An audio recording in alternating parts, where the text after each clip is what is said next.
Hi every one. So part 2 തരാന്ന് പറഞ്ഞിട്ട് വലിപ്പിക്കാൻ എൻ്റെ പേര് സ്കാമേഷ് കൊളകരാജ് എന്നല്ല. അതുകൊണ്ടാണ് ഞാൻ പെട്ടെന്ന് ഇട്ടത്. കഴിഞ്ഞ വീഡിയോയിൽ ഞാൻ പറഞ്ഞായിരുന്നു ചാത്തൻ എന്ന് പറയുന്ന ഫിക്ഷണൽ ക്യാരക്ടർ ഹിന്ദു മിത്തോളജിയുടെ ഭാഗമേ അല്ല എന്ന്. അതിനെക്കുറിച്ച് കൂടുതൽ ഡിസ്കസ് ചെയ്യാനാണ് ഞാൻ വന്നത്.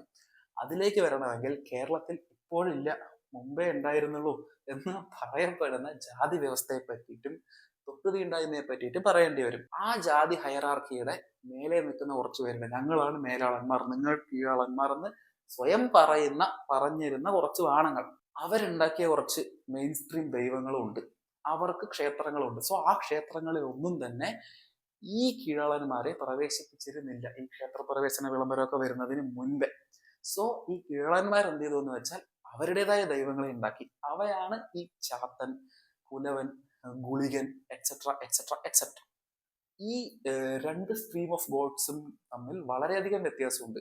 ആരാധനാ രീതികളിൽ പോലും വ്യത്യാസമുണ്ട്. എന്താന്ന് വെച്ചാൽ ഈ ഒരു ബ്രാഹ്മണിക്കൽ ഹെജ്മണിക്കന്മാരുടെ അമ്പലങ്ങളിലെല്ലാം തന്നെ പഴവും നെയ്യും ചോറൊക്കെയാണ് നിവേദ്യം എന്നുണ്ടെങ്കിൽ, ഈ വശത്ത് അധ്വാനിക്കുന്ന അടിസ്ഥാന വർഗത്തിൽപ്പെട്ട കീഴാളൻ ഉണ്ടാക്കിയ ദൈവങ്ങളുടെ നിവേദ്യങ്ങൾ മദ്യവും ഇറച്ചിയും മറ്റും ആയിരുന്നു. ആക്ച്വലി ഈ മെയിൻ സ്ട്രീം ഗോഡ്സും ഇതൊക്കെ യൂസ് ചെയ്തിട്ടുണ്ടായിരുന്നു.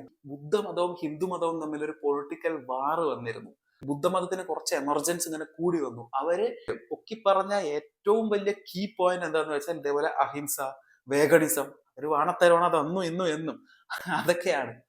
സോ അതിന്റെ കൂടെ നിൽക്കാൻ വേണ്ടിയിട്ട് ഗോമേധവും അശ്വമേധ സമയത്ത് ഇവർ ഇറച്ചി ഉപയോഗിച്ചിരുന്നു. അതേപോലെയുള്ള പരിപാടികളൊക്കെ, ഗോമേധം എന്ന് വെച്ചാൽ മറ്റേതാട്ടാ, ഗോമാതാവിനെ അതെല്ലാം ചെയ്തിരുന്ന ഇവർ പതുക്കെ പതുക്കെ മാറാൻ തുടങ്ങി. ഇവരുടെ കൃതികളിലും അത് എല്ലാത്തിലും തന്നെ ഈ ഇറച്ചി നിഷിദ്ധ വരികളൊക്കെ പ്രത്യക്ഷപ്പെടാൻ തുടങ്ങി.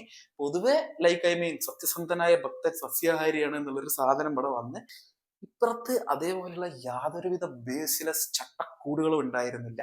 ഇവഞ്ച്വലി എന്ത് സംഭവിച്ചു എന്ന് വെച്ചാൽ ഈ ഫോക്ക് ഗോഡ്സിന് പോപ്പുലാരിറ്റി കൂടി വന്നു. അപ്പോൾ ഈ മേലെ പറഞ്ഞ മേലാളന്മാർക്ക് ഇതിനെ അക്സെപ്റ്റ് ചെയ്യാതെ വേറെ വഴി ഉണ്ടായിരുന്നില്ല. ബട്ട് അതിനെ കാനോണൈസ് ചെയ്യാൻ വേണ്ടി ഇവർ എന്ത് ചെയ്തു എന്ന് വെച്ചാൽ ഓരോരോ ഇന്റർലിങ്കിങ് സ്റ്റോറി ഉണ്ടാക്കി. അതിനുദാഹരണമാണ് ഞാൻ കഴിഞ്ഞ വീഡിയോയിൽ പറഞ്ഞ ശിവന്റെയും കൂളിവാകയുടെയും കഥ. ഇതൊന്നും അല്ലാതെ കേരളത്തിൽ ഫേമസ് ആയ വേറൊരു കഥയുണ്ട്. ബ്രാഹ്മണിക്കൽ ഹെജുമണിയുടെ ഭാഗമായി മാത്രം ഉണ്ടായ ഒരു കെട്ടുകഥ. ശിവന്റെയും വിഷ്ണുവിന്റെയും മകനാണ് അയ്യപ്പൻ എന്നുള്ളത്. അതിനെക്കുറിച്ച് ഞാൻ കൂടുതൽ പറയുന്നില്ല, കാരണം അത് സെപ്പറേറ്റ് വേറെ ടോപ്പിക്കാണ്. So let me conclude. റോമിൽ കോൺസ്റ്റാന്റീൻ എങ്ങനെ ക്രിസ്ത്യാനിറ്റി അക്സെപ്റ്റ് ചെയ്തോ അതുപോലെ തന്നെ പക്കാ പൊളിറ്റിക്കൽ പ്ലേയുടെ ഭാഗമായിട്ടാണ് ഈ പറഞ്ഞ ഫോക്ക് ഗോഡ്സ് എല്ലാം തന്നെ മെയിൻ സ്ട്രീമിലേക്ക് വന്നതും ഹിന്ദു മിത്തോളജിയുടെ ഭാഗമായതും. ബൈ.